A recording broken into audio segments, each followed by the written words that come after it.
You know, I had a moment coming here. I took the train because London's famous for its snow. And I'm moving along quite nicely, and we get to just outside of Brantford, and this train stops. And I'm emailing Aaron saying we're going to be here a while. And I'm thinking back to a week ago Monday, in our mayor in Toronto. Don't laugh too hard. You've got a mayor too who's making some headlines.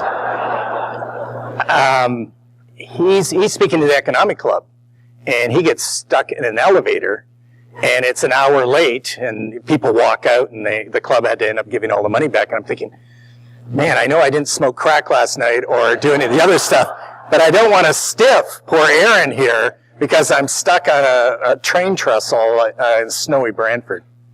And this is great. I mean, I didn't win any cups at Maple Leaf Sports Entertainment, so I guess I'm being handed this later. I don't know. So, actually, that's not true. We won the Neutralite Cup for Canadian soccer supremacy 3 times. So, anyhow, it's a real pleasure to be here in a city I've always really liked visiting and speaking before the Canadian Club of London.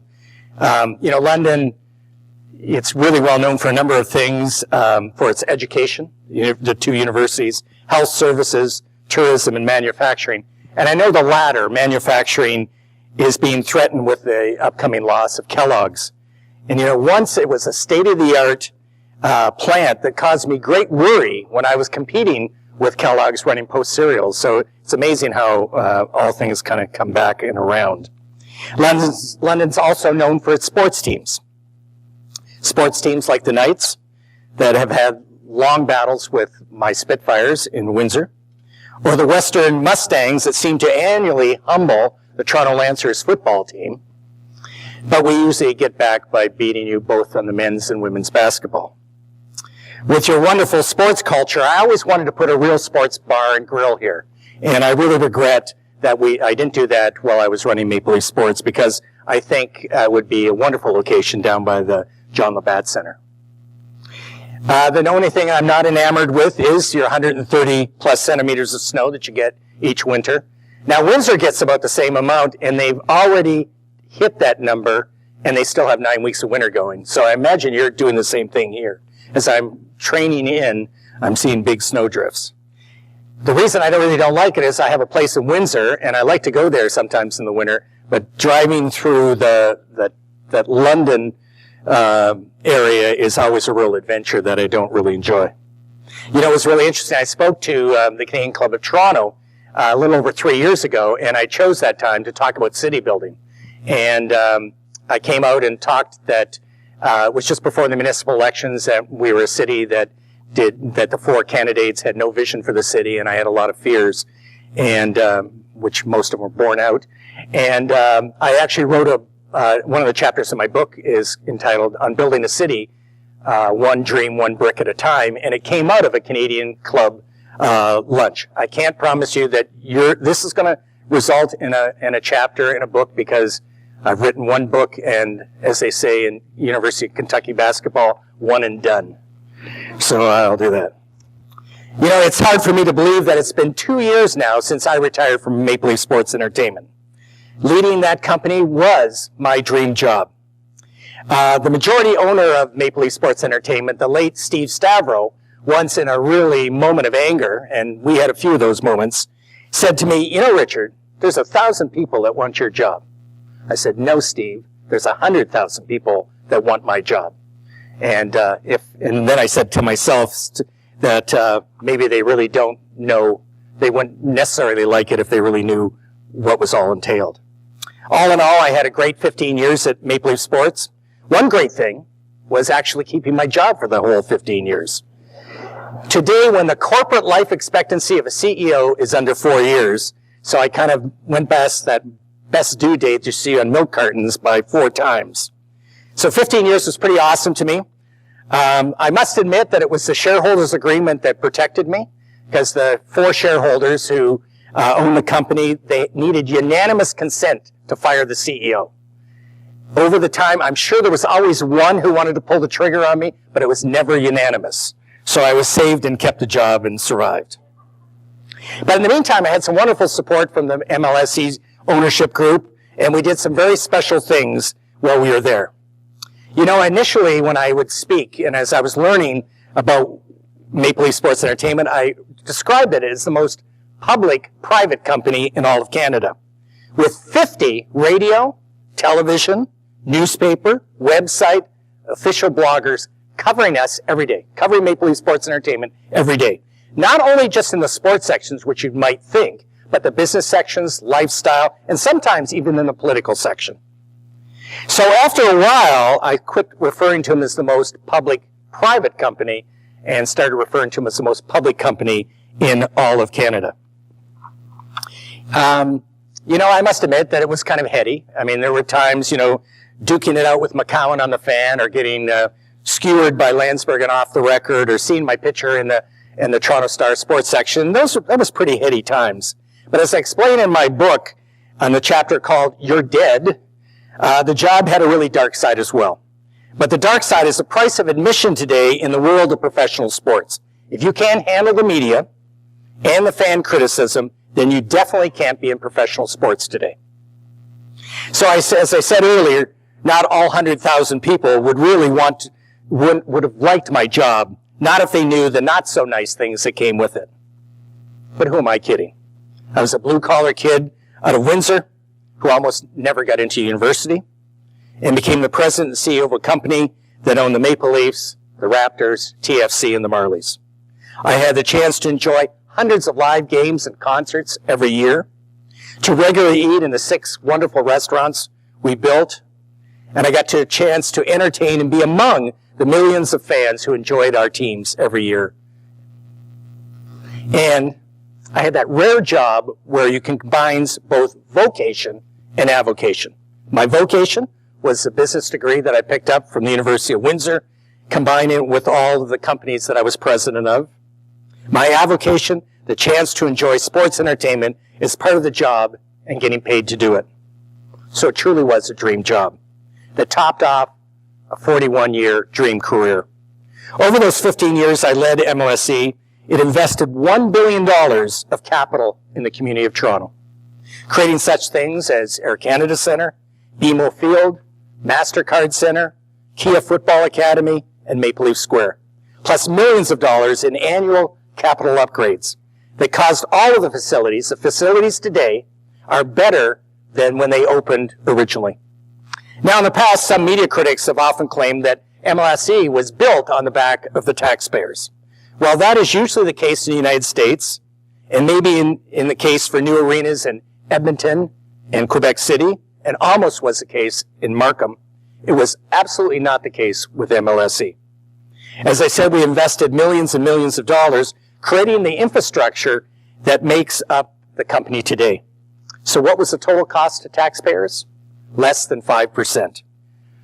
And to this day, the company pays over $13 million in royalty taxes every year. Again, not the norm in most of North America.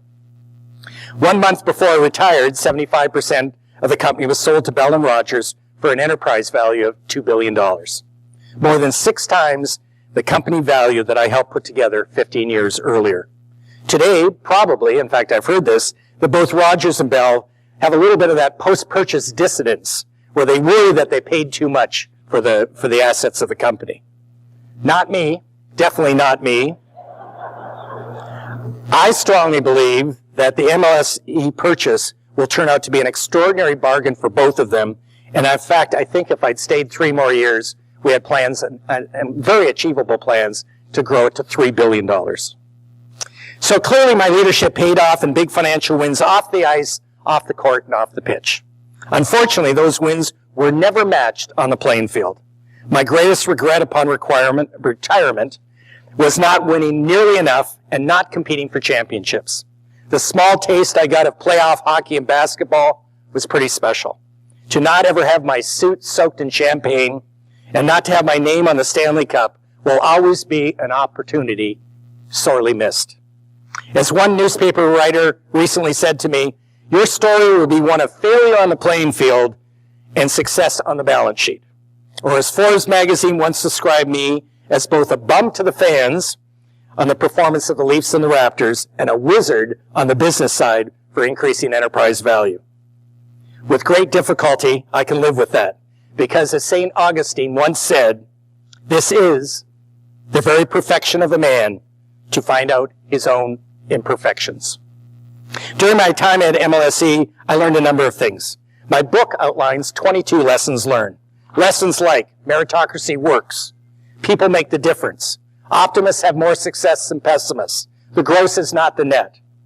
During the remainder of my time here with you this afternoon, and before the Q&A, I would like to briefly share 5 more of them with you. 2 interesting lessons learned in sports, 2 instructive things in business, and 1 lesson when it comes to cities. And I'm going to mix them up to keep them interesting. First lesson learned. In sports, winning is not the norm. Success is very fragile. Now, I'm not talking about simply having a winning record during the course of the season or maybe even a playoff round or 2. I'm talking about winning it all, hosting the cup. When I was the president of Pillsbury, we had some really good years. We increased share of market. We did very well with the trade, with the consumer, employee attitudes, the bottom line financial results. But I had friends over at Campbell Soup and Nestle's also having some really good years. In consumer products, a number of companies can be winners. But in sports, there is only one real winner. 29 losers and 1 winner. Or as my good friend Brian Burke always likes to say, there is only one parade. As I said earlier, winning off the playing field came easier to our management team. In his book, The Rise and Fall of Strategic Planning, Henry Mitzenberg contends that only 10% of most businesses' actions arise out of a company's strategic plan. That sure wasn't our case at all. We found that if we approached things strategically, did our research, were mindful of broad best practices from all over the world, and executed superbly, we did damn well. On the sports side, definitely not as easy. Early in my career at MLSE, in hindsight, I didn't do everything that I could have to create champions. Our training facilities were okay. Our scouting numbers were lower than the league averages. Our support staffs, again, were okay. And on top of that, I once famously, or infamously, hired 2 rookie general managers. Interesting, in my first 5 or so years with the company, we were fairly successful following this approach. Dryden and Quinn had solid success in a no salary cap NHL. Winning seemed pretty easy. Vince Carter was electrifying, got us into the playoffs. But then things changed and we suffered in the standings and with our fans. So we rededicated ourselves to having winning success with our teams. We built great, best-in-class training facilities. We brought the Marlies to town to develop future Leafs. We doubled and then increased further our number of our scouts. We spent whatever it took on allowable player salaries. And then to top it off, I hired, at the time, arguably 2 of the best general managers in the business, Brian Burke and Brian Colangelo. We still didn't win, proving to me that winning is not the norm, and taught me that in addition to investing in winning, you have to have a long-range plan and stick to it. Unfortunately, you have to get lucky with draft choices and injuries too. Success is indeed fragile. Now, the thing that really bugged me through all this was the often heard statement that MLSE did not care about winning. So not the truth. Our shareholders knew that winning was good business and winning championships was great business. Hence, they always gave us all the financial resources we needed. And again, to refute another commonly held belief, they never meddled with our GMs.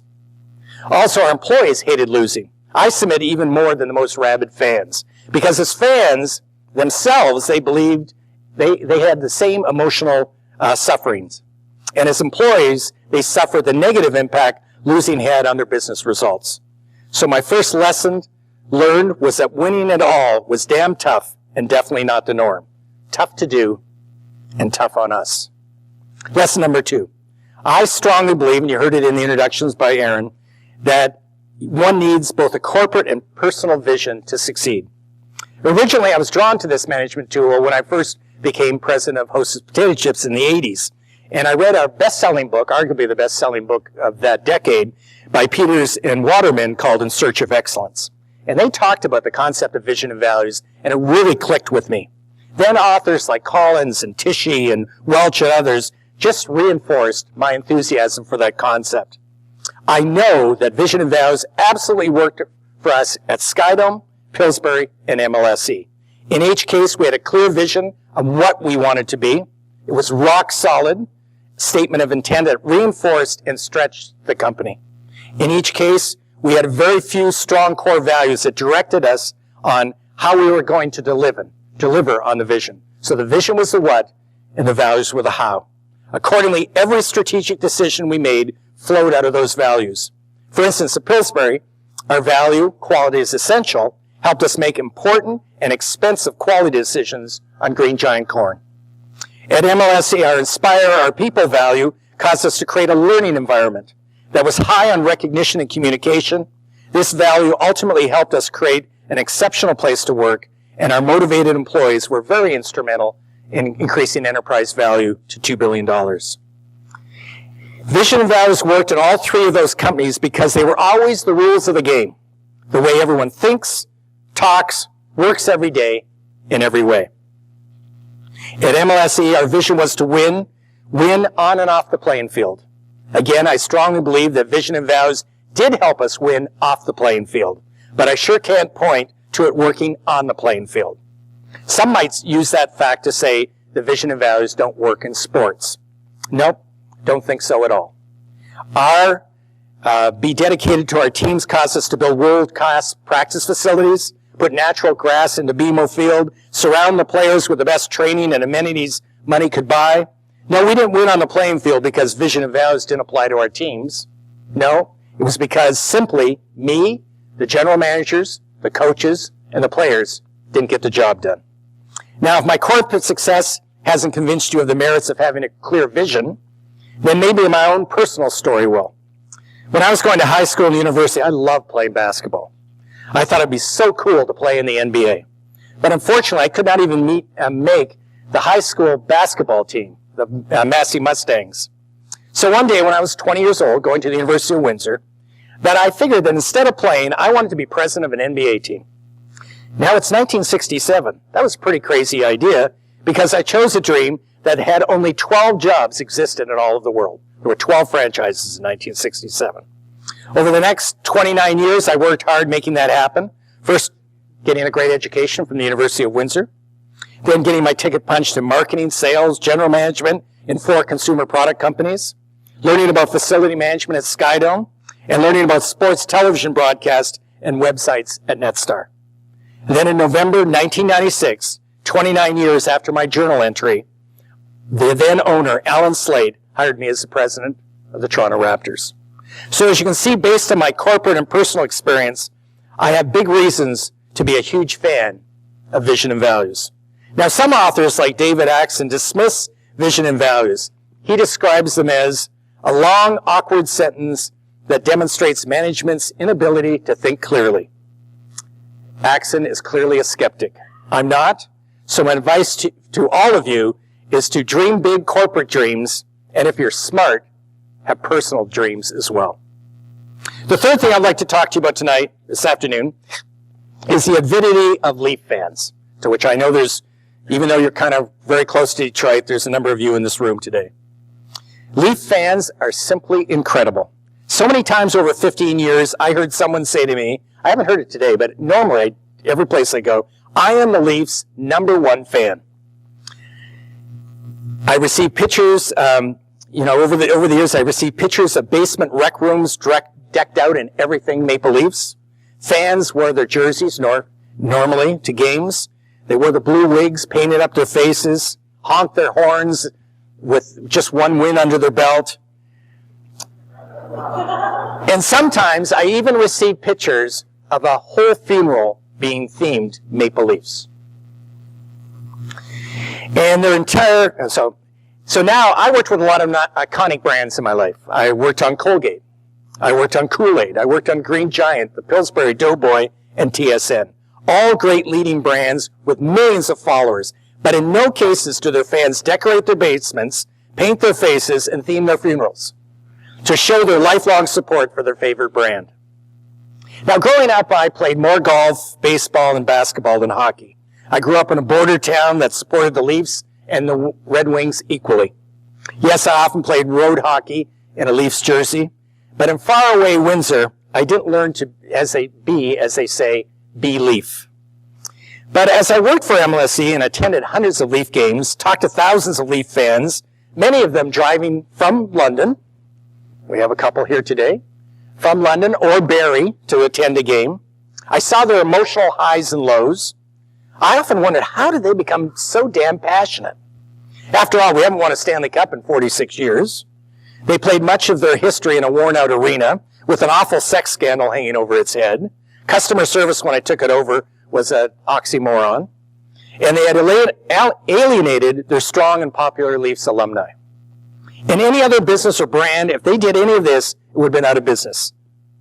But not the Leafs. Still Canada's favorite team, drawing the largest TV hockey audiences in the world and selling out every game, even with the highest ticket prices in the league. So I pondered that phenomena a number of times. But it wasn't until I read the excellent book, The Lives of Conn Smythe by Kelly McFarlane, that I started to understand the rock-solid foundation of the brand and the team. It started with Conn Smythe, the man who originally created, built, and managed the team. It was in the incredibly fast construction of Maple Leaf Gardens by a very motivated Depression-era workforce. It was Foster Hewitt first going on radio and then turning Saturday night into Saturday night television into Hockey Night in Canada. It was the 58 Highlanders come out every year on opening night. It was our beloved alumni like Johnny Bauer and Keon, Armstrong, Sittler, and more recently Sundin. And it was 13 Stanley Cups, all combined in one magical potion that today still captures the affection of young kids, new Canadians, adult league hockey players, and fans like many of you here in London. Now, obviously, not winning during my tenure did little to strengthen loyalty and affection of Leaf fans. But I would suggest that what we did do a number of things to still keep the love strong. We built a beautiful new arena with world-class amenities. We brought the Marlies back to Toronto to not only develop future Leaf players, but to develop future Leaf fans. We brought the Leafs alumni back into the family. We resolved the sex scandal in a very sensitive and proper way. We created Leafs TV and many digital platforms so that young fans could get their Leaf fix when and how they wanted it.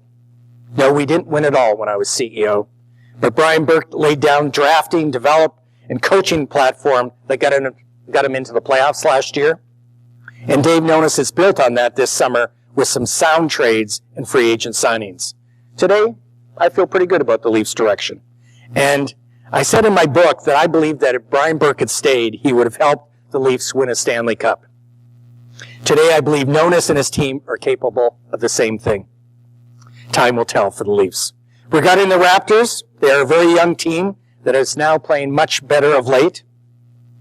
TFC, that's another story. Just 3 weeks ago, they opened a bank to buy 3 very expensive designated players. Footy fans are very passionate. But a caution. Last year, the Blue Jays spent $40 million more on their roster. Fans and bookies were talking World Series. Results? $40 million more invested in winning. Exactly one more win. Tim Lywicki has been very public about making all MLS teams winners, so I wish him great success. But winning is not the norm. Now, how about I switch back to the business side of the story? Let me talk briefly about the importance of great leadership and how one gets there. We were talking a lot about that topic at our luncheon table. When I went to the University of Windsor, there was no lessons or classes on leadership. Instead, as students, we picked up some good and bad habits, being an executive of the Commerce Club, a rep on student council, and playing one of the many varsity teams. I then moved on to Colgate and General Foods for 15 years. And again, lots of great experiences, lots of promotions. But once again, no formal leadership training and no impactful leadership mentors for me to speak of. So instead, I sought out my leadership directions from books. Peters and Waterman, as I said, introduced me to Vision and Values. Tishy explained the importance and relevance of values, energy, edge, and ideas, and having a teachable point of view. Jack Welch, the importance of creating meritocracy. More recently, Dr. Richard Davis gave me insight into wisdom and fallibility. Through those and many other authors, through teaching a course at the Odette School of Business in 2002, that caused me to write down my leadership philosophies and importantly defend them with the students, plus much experimentation and reflection across my career, I became a real student of leadership, recognizing that learning to be a great leader was not a passive act, that it takes investment, that it takes constant curiosity, and it takes real commitment.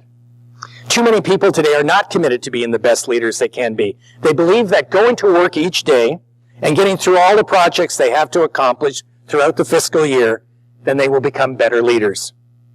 I don't think that's the case at all. I spent a great deal of time teaching leadership at MLSE and other companies I led. I worked very hard to create future leaders at all the companies. They say you can judge the quality of a university by the quality of its alumni. I think the same case can be said about companies. Over my 41 years, I helped train many people who went on to lead their own companies. I think that is one of the measures of a very effective leader. At the outset of my book, I have a small quote from John Maxwell's 21 Irrefutable Laws of Leadership. Today, I would like to share the entire quote with you because I think it's a really good one. And he says, if you want to be a leadership winner, the good news is you can do it. Everyone has the potential, but it isn't accomplished overnight. It requires perseverance. And you absolutely could not ignore the law of process. Leadership doesn't develop in a day. It takes a lifetime. Being a great leader was very important to me in my career, and is still very important to me in my active retirement. Today, I'm a leader in residence at the Odette School of Business. This Friday, I head up the second annual Odette Leadership Symposium, where 14 proven business pros will help students become 21st century leaders. Also, writing Dream Job gave me the vehicle to tell my leadership story on paper, hoping that some leaders will get some useful takeaways that might make them better leaders. Again, leadership doesn't develop in a day. It takes a lifetime. And my final lesson learned this afternoon has to do with the city you live in and call home, whether that city be London or Toronto. It's the importance of companies, company leaders, and all of you to get materially involved in your community. I love the book Fixing the Game, written by the Rotman Dean, Roger Martin. And it's called Fixing the Game. And, as I said, I have a chapter in my book called On Building a City, One Dream, One Brick at a Time. And the title that I chose was inspired by Dean Roger Martin's book. And so he wrote a chapter under the title, The Evolution of the Civil Foundation. And let me quote it for you because I know it talks about companies, but I think it applies to individuals as well. So I quote, as major actors in modern society, companies can have a negative, neutral, or positive impact on the evolution of the civil foundation. The people who run these companies have a choice. They can chip away at the bricks of the civil foundation. They can benefit from the existing foundation, but not contribute to it. Or they can work to add bricks and to strengthen the robustness of the foundation. The choice executives, or you, make for their companies determines how companies and individuals are seen as by society as a whole, end quote. When I was at MLSE, one of our 4 core values was be a leader in the community. We did that with our $1 billion of capital investment in the city. We did it by putting on world-class events that had a real positive impact on both the international awareness of Toronto and had a positive economic impact as well. We did it with our Team Up Foundation that helped restore, during my time, 37 courts and ice rinks. Our foundation motto was changing lives through sports and the power of sports. Well, at MLSE, I really liked being a leader in the community because I thought it was really important. Now that I'm retired, I know there's so much more that companies and leaders can do. Personally, I'm not happy with the direction of Toronto. With the problems facing your mayor, I can't imagine you're very happy as well. One of Toronto's major problems is that it has no vision of what it wants to be and no core values to direct what strategies it should invest in. Instead, Toronto has a dysfunctional city council bouncing from one reactive tactic to another, with few bold long-term strategies being created and acted upon. There's a Japanese proverb that I think really sums up the Toronto situation quite well. You can decide whether it sums up your situation for yourself. A vision without action is a daydream.